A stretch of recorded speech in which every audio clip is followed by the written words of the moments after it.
Présenté la semaine dernière par le ministre André Lamontagne, le projet de loi 86 vise à protéger les terres agricoles du territoire. Le projet de loi 86, de façon générale, là, c'est accroître la protection de nos meilleures terres agricoles.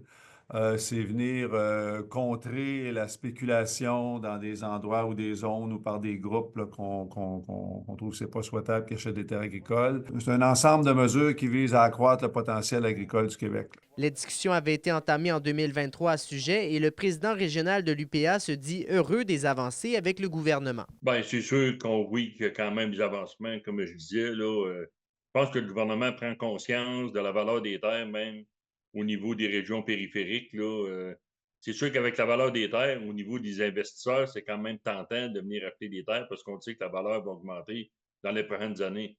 Sauf que pour nourrir notre monde, on va en avoir de besoin aussi, là.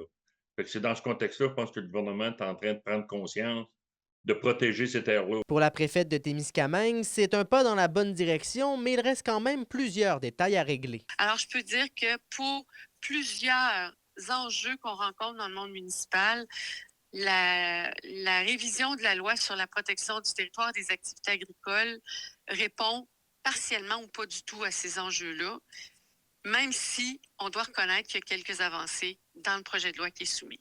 Alors, on aura certainement des commentaires à émettre au moment de l'étude de cette loi-là. D'ici à l'adoption officielle, certaines interdictions seront mises en application. Il y a certaines transactions là, qu'on veut ultimement éliminer.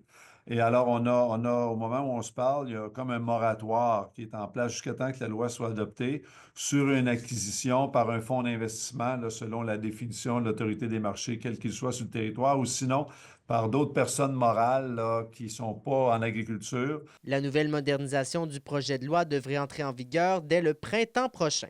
Alexis Dumont pour RNC Nouvelles.